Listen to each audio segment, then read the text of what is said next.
Happy Monday, besties. We're back with YouTube. Look at my new mirror. I have to move it, but I just felt like showing you guys.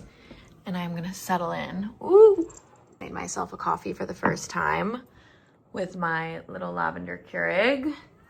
The apartment is really coming along, you guys. Today we're gonna talk about Soco in Paris.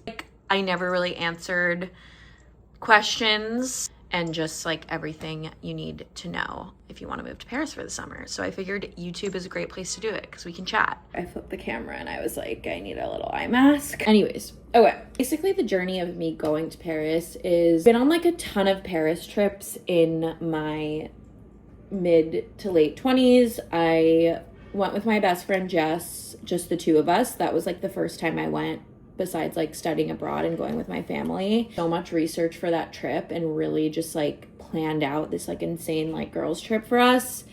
And I fell in love with Paris on that trip. The next year I went back for my birthday. The next year we went back for Jess's bachelorette. Believe it or not, last summer was the first time that I've actually done like a Euro summer moment. My friend Jess was doing her bachelorette in Paris, and when we were booking that trip, I was like, you know what? I'm going to be booking a one-way flight. Things will come up. And then things came up. I ended up going to Italy after, and then I went to the south of France. In Paris with the big group of girls, I was like, I think I need to come back here after the south of France because like I was like, I need some time alone in Paris. It's just like a very magical trip. At this moment where I was looking out the window of my hotel room, and I remember it so vividly, and I sent my best friend Lauren a voice note because we send voice notes about everything to each other. Like, there's something here for me. Like, I'm drawn to it. I remember in that moment being like, I would really love to do this for like a long period of time. Said it in that moment, and then I came back to New York, started taking French classes, which we'll get to the French talk later. Kind of like in my head was like, next summer I'm gonna do this. All of my friends tell me that like I have like lucky girl syndrome and like everything works out for me, but I strongly do believe that like I manifest, and not only do I manifest, like I also like take the steps. Like logistical details started to work themselves out. I was living with my best friend Lauren. We were living in Soho, and we were living in this apartment that at the time I was obsessed with it because the location was so good. We were on West Broadway between Prince and Spring, and I kind of thought we would live there for 2 years, but Lauren brought up to me after this, like, I want to go to Brooklyn, and I was like, you know what, after this, like, I should probably live alone. So whatever. So that was kind of the first thing where we're like, our lease is up in May. At the time, I was going to keep the apartment for myself. But around New Year's when we were in Turks and Caicos, I told my parents at dinner, I was like, I really would like to like make this happen. Dad, you know, has really been so helpful in like my business. I support myself. We're gonna get to the question of money in Paris because everyone asked me like, how did you afford that? Like, you definitely didn't pay. Like, I afforded that all on my own. Like, I paid for all those trips on my own. I paid for the whole summer on my own. Like, I pay for everything I do. You know, we make good money as influencers. My dad is like always the personal go-to where I'm like, I really want to do this. Like, can I make it happen? And then we work together to kind of like figure out how to make it happen. I'm gonna be like rambling, I feel like, in this video. 2 days later, and me, my mom, and my brother had gone to this like beach bar for the day. And then when we came home, my dad had found a little Eiffel Tower in the driveway, which was like so random. And I took it as such a sign. I'm a big believer in signs. And somebody DM'd me. I owe my life to this follower. I think her name is Rachel. I'll correct if I'm wrong. But I started posting about Paris too. When it came to looking for an apartment, which is like the biggest question I get asked, and we'll kind of get into that. Didn't really know where to start. I started looking at like some sites like Airbnb. I don't know if you have a place to stay in Paris, but I know this girl, like, she's become a friend of mine. I rented her apartment. It's like the most amazing place. So I connected with this girl, Helene, bless her fucking soul. She is the coolest person ever. I'm obsessed with her. I looked at the listing on Airbnb. It looked gorgeous, but it was way out of my budget, like really expensive. And I was like texting with her. I was like, hey, like your place looks awesome, but I don't think I can afford it.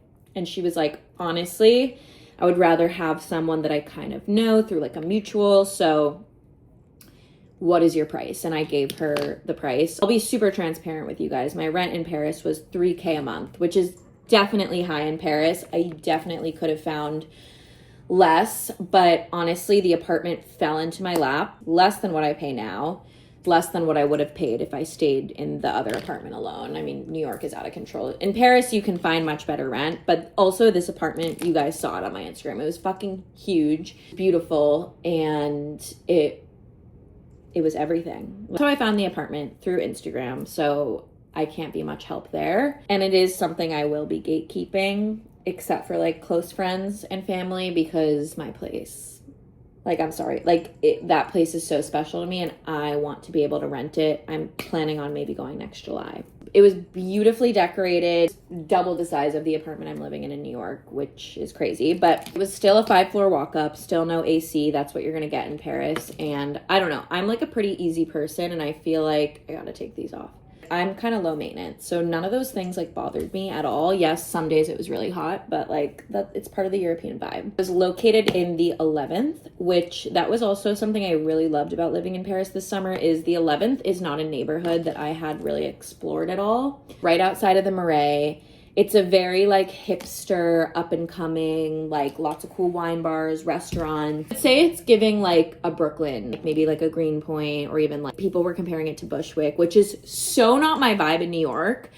But for Paris, it was fun to be in a neighborhood that was a little bit more local, because I feel like all of my Paris trips before were very like basic, girly Paris, bougie, fashion week. I did Paris in a very local way this summer, which is like the point. If I could choose anywhere in Paris to live, would it be there? Probably not. But that apartment made it all worth it. I would never replace that apartment with anything. Some of my favorite neighborhoods, I mean, anywhere in the Marais would be great to live. It's just like a bit more crowded, but also the 11th is right outside the Marais. I really love the 9th, which is also more local, and it's right near Montmartre, like Pigalle, which is a great area. I mean, I love Saint Germain, like the 6th and the 7th. Beautiful, but a little bit more like stuffy and fancy. Obviously the 1st and 2nd is where all like the touristy stuff is, so I wouldn't live there. I don't know.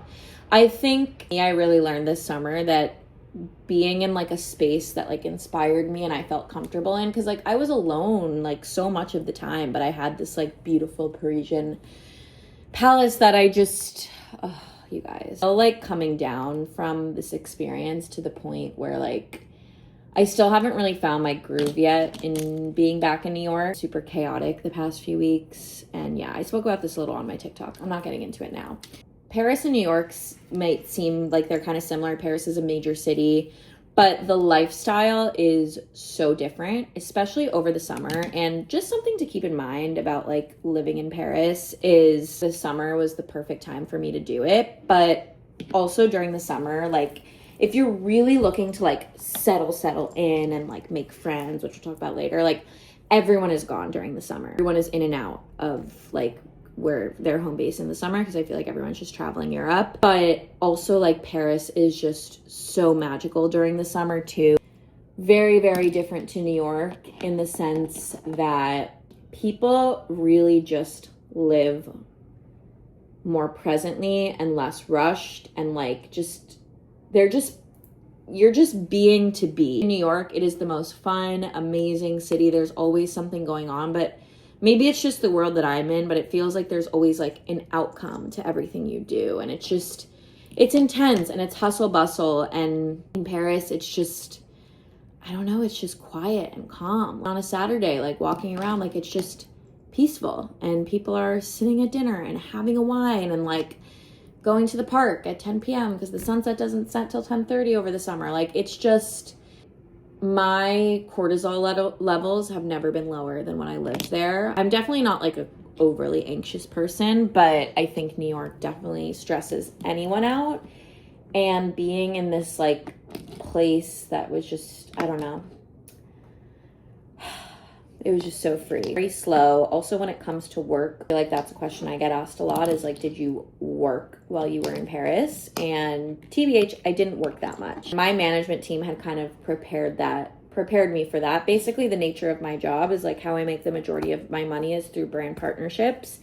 Brands will pay me to do posts. I think I probably could have gotten more work in Paris because it was such a story and such a like moment that people were following along with, but it's very hard to get product to Paris. Working with French brands, like it's a very different process, and like I said, everyone's traveling, yada yada yada. But I had kind of gone in knowing like, okay, I might not get a ton of brand deals here, but also part of my job as being a creator is sharing my life, you know, because if I were only to post brand deals and things that I get paid for, it would be boring. Like, you don't care about that. I don't want to do that. I started this page to authentically share. So, you know, I was sharing content, finding new places, sharing small brands, sharing vintage stores. So, you know, it's all work, but I will say I was playing a lot more than working. Tying into the whole work thing, I've gotten so many questions of like, how did you afford this? Grinded for the whole year, kind of like preparing for this, and like grinded, did a lot of deals, had like a big chunk of money saved up. Like, I spent a lot of my money in Paris. Like, I ran through my money, and now I'm like, have to like budget a little bit more and be a little bit more careful. But for me, it was worth it. All of those experiences were 100% worth it. I mean, I took like 8 different trips, which obviously that's costly, but I will say flights in Europe aren't that expensive. Cost of living in Paris was really like, now that I'm back in New York, probably like 2/3 of what it is here, maybe even half. Like, besides like the travel and the vintage shopping, like I would say like I wasn't spending an exorbitant amount of money. Like, even going to a nice dinner in Paris is so much cheaper than here. What else is on my list? I've only literally gotten through. Okay. Making friends. Other thing that people ask me all the time about my summer is like, were you alone? Like, were you with people? My community in New York, I'm so grateful for it, but I have like a million friends here. I really only have like 5 friends that I actually hang out with and see and like hang with and can spend a lot of time with. But through this industry, through fashion, it's through influencers, it's through going out, it's through just like connections in my neighborhood. Like, I just know a lot of people. I'm a very social person, and every time I leave the house, like I run into at least, like, not a day goes by where I don't run into at least 5 to 10 people I know, which is amazing. It's such a luxury. But before I went to Paris, like maybe like needing a little break from that and kind of like needing to be in my own world, happy to like not really know anyone and not have that, kind of have the anonymity, and I don't know the right word, anonymity. I don't know what I'm saying. You know what I'm saying? Being anonymous. Nobody knowing who I am. Not saying like, oh, I'm famous, but like, you know what I mean. Of June and July, I feel like there was somebody I knew in Paris like every day. Like, I would get a text from someone being like, I'm in town, like I'd love to hang out. And honestly, like a lot of these people were people that I maybe don't have time to see in New York, or like maybe I'm not that close with. They're just kind of like random.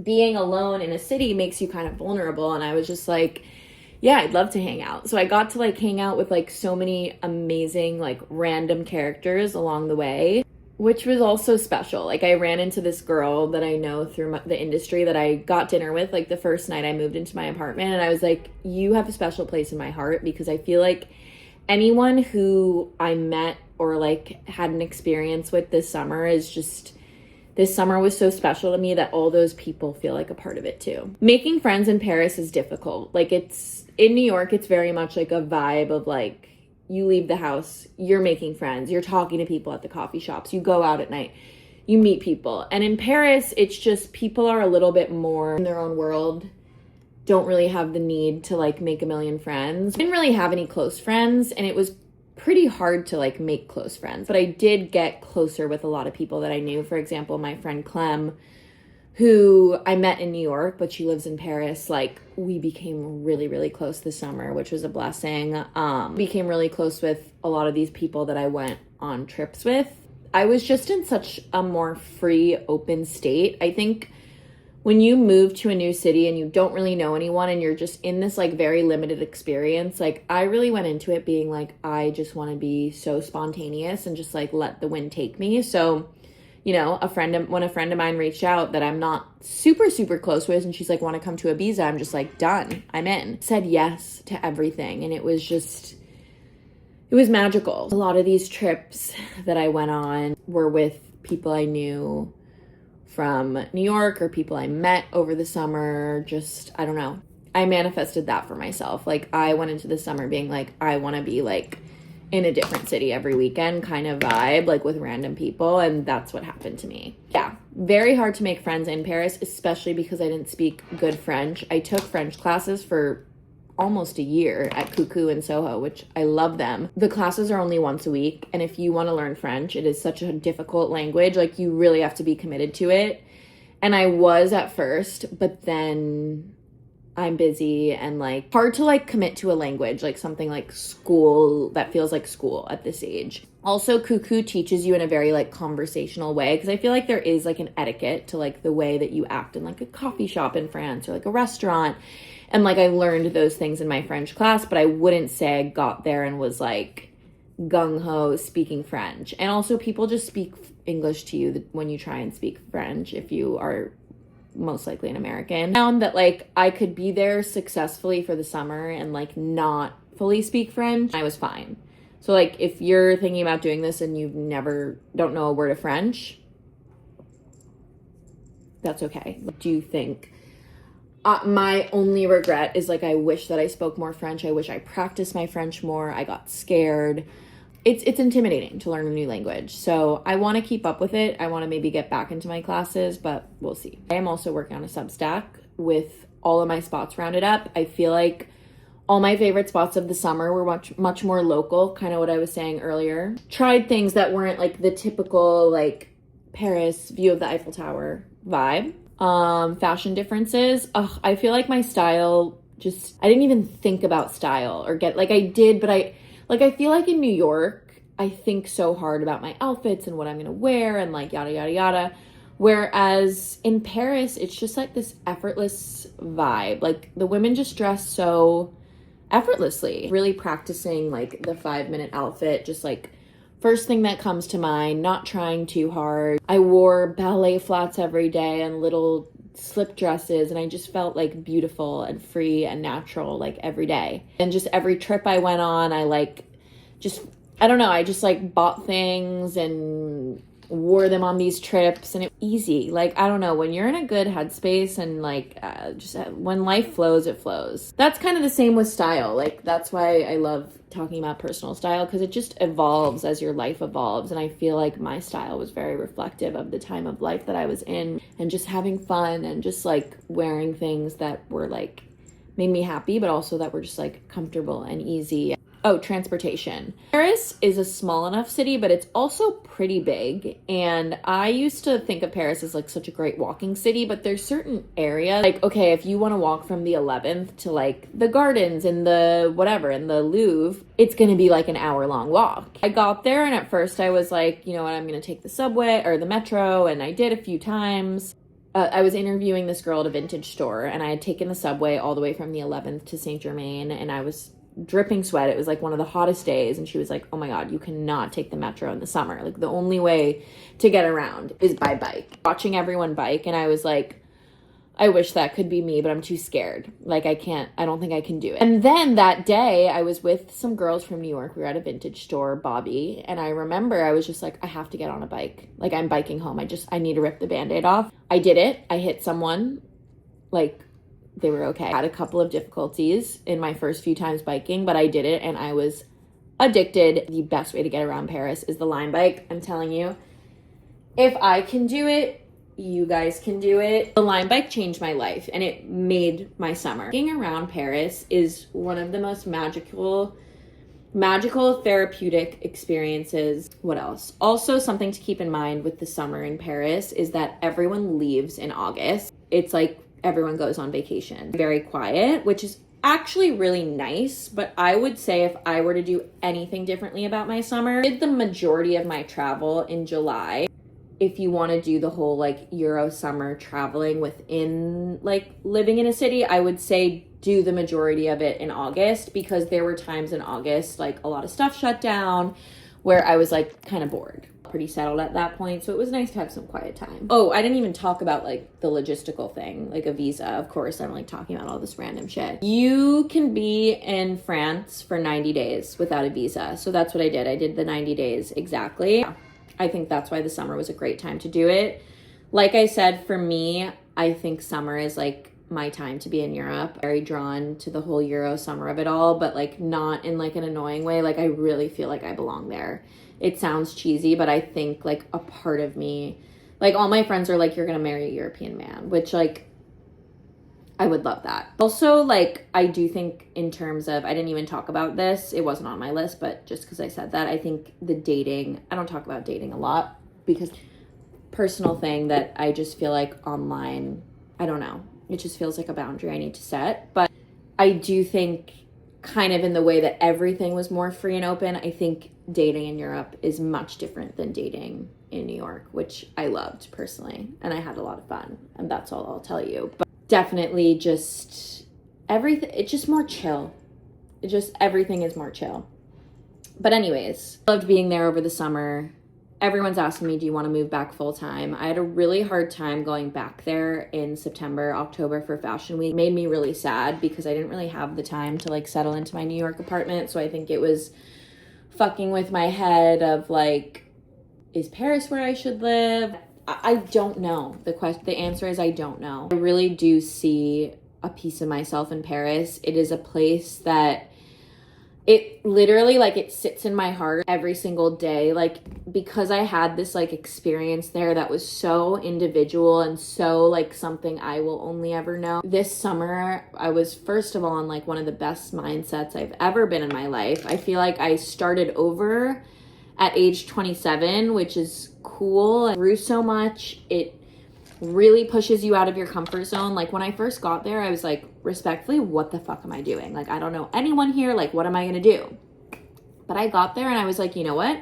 You chose to do this. Wake up every day, you find something to look forward to, and then you go from there. And that's how I lived every day. And within a week, I was like, this is the best time of my life. My end goal would be to have both, so I could go to both, because I feel like Paris is my escape.